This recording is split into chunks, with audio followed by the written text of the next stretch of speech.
What's up, guys? It's Jonathan with One Big Impact. So this is actually going to be kind of a video that I have been doing recently. This is going to be my experience in Colombia. So initially, if anybody knows why I came to Colombia, obviously I'm on a trip or on a mission to travel to every country in the world.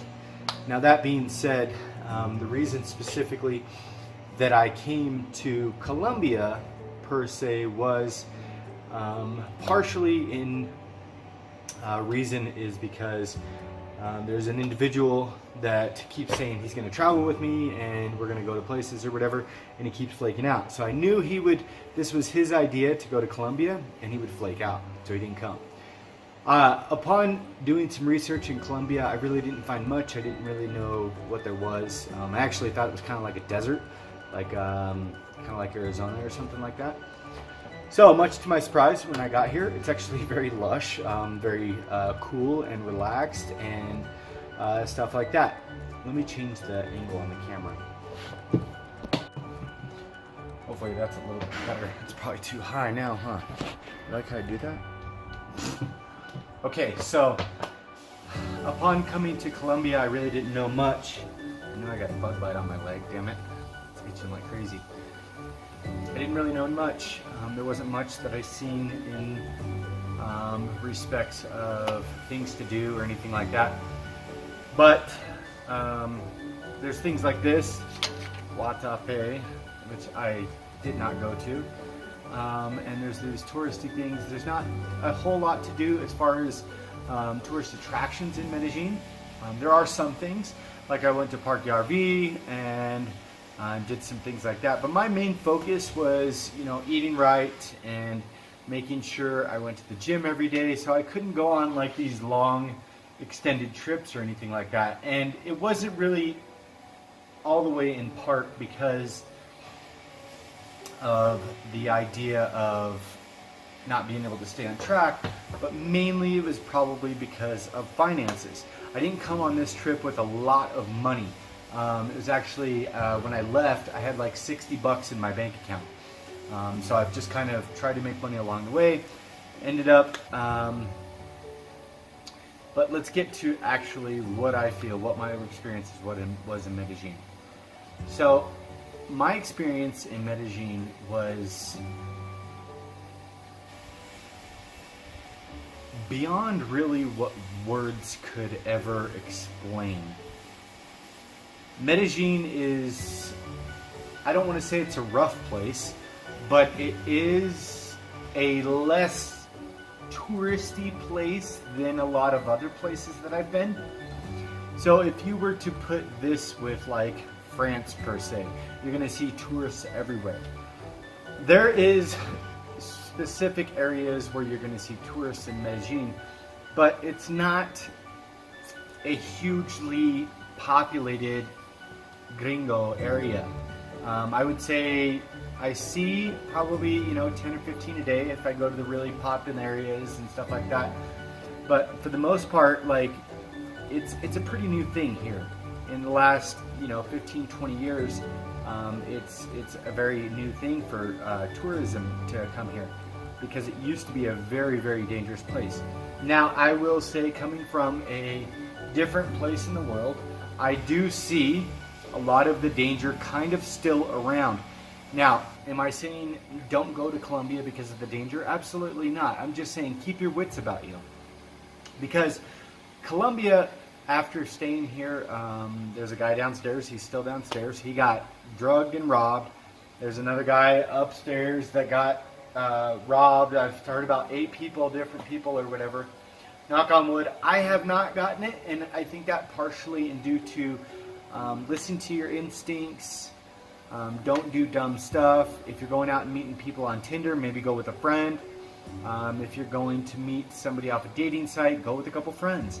At least so that you know the person's okay. But in the same sense, use your best judgment. Listen to your instincts and things like that. Don't get yourself in a bad situation. If you're wandering around in the middle of the night by yourself with a pocket full of cash or drugs or anything like that, like you're looking to get robbed or beat up, or you're looking to get arrested or something like that. So just please use your best judgment. It is probably one of the most amazing places I have been. And it's not because of the scenery, it's not because of the tourism, it's not because of the lack of tourism, it's not because of any of that. It really boiled down to the people I met. I want to start by saying specifically two individuals that like broke open my heart and meaning like broke open my heart and like jumped right in, you know. Andrea and Marcela, and of course little Samuel, Marcela's son. These people they've made me feel like I was part of something, you know, and I've never felt like that before. I didn't feel like an outcast. I didn't feel like I didn't belong. And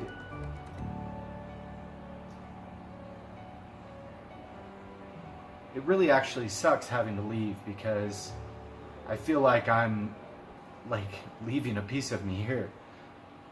And I guess I know I'll come back. It's just, I didn't anticipate meeting cool people. I really don't.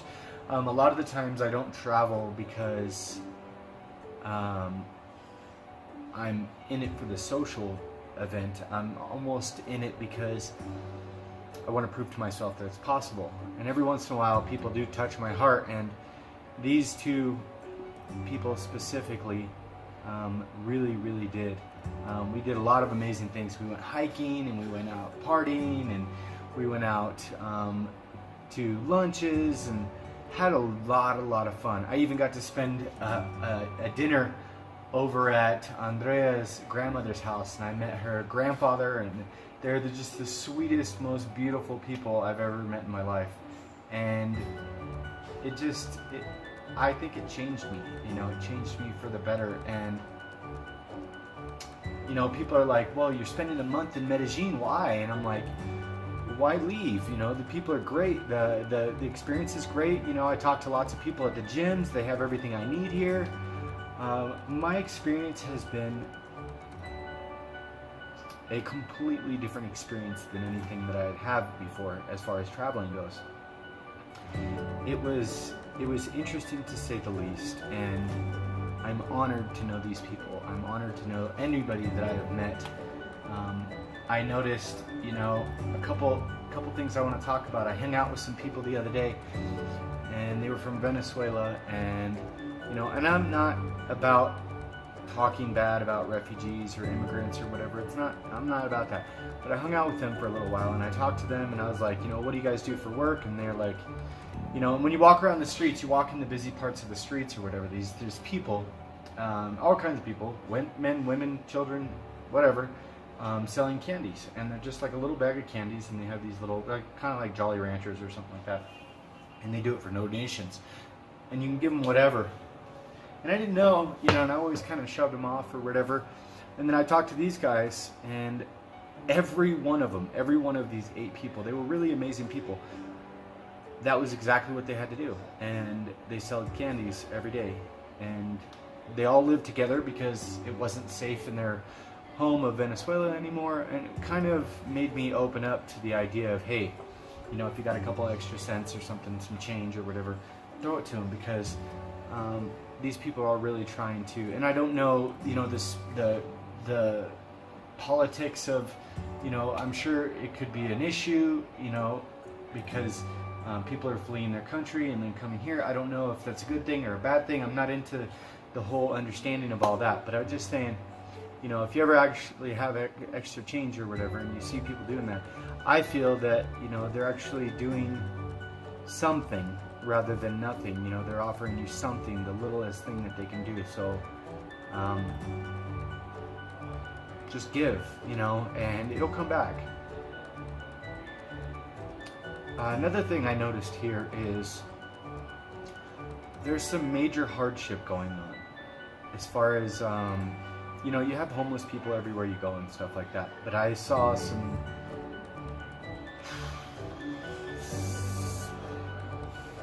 we really do take for granted so many things in the United States, as we don't realize how good we have it. And I'm not saying I want you to feel guilty for that or anything, but just please, if you ever get a chance, just to open your eyes and look around to what's going on around you, because there's some massive struggling going on here. And like Andrea, she's been, since I've been here, she's been relentlessly job interview after job interview after job interview, and she hasn't landed anything yet. And I feel like the economy is, it's very difficult for these individuals, and good damn people. It's just crazy. It's crazy how bad they have to struggle, and how little they get. And so please, if you meet some cool people when you're down here, remember that the people here, no matter what the living situations are or whatever,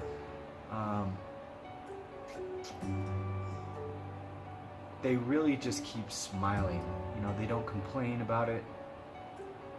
And I guess there's something to be learned by that. There's something to be learned by people in Colombia, is that life is beautiful no matter what. It's really just how you look at things. And I think Colombia has helped me look at some things a little bit differently. I don't know, what the future holds. But specifically Andrea and Marcela will be forever in my heart, and I will come back to see them speaking better Spanish, of course.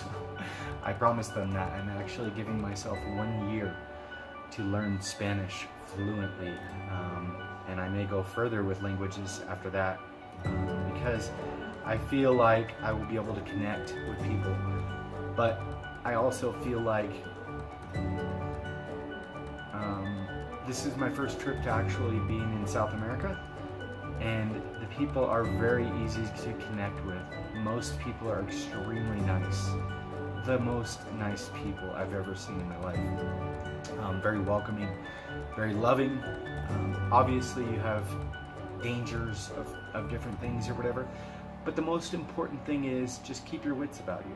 Don't do dumb things. And it's just like if you were at home, if you go drinking and driving or whatever, are you more likely to get a DUI? Of course, rather than not driving. So please just keep these things in mind. At the end of this video, I'm going to put a slideshow of some really cool things. I'm sorry, this is kind of like a sad moment, because I don't know, I just met some really awesome people, and it sucks to have to leave. So I love you guys. Be stronger than your excuses. Check us out on World Travelers, our Facebook group. Links are in the description below. Peace.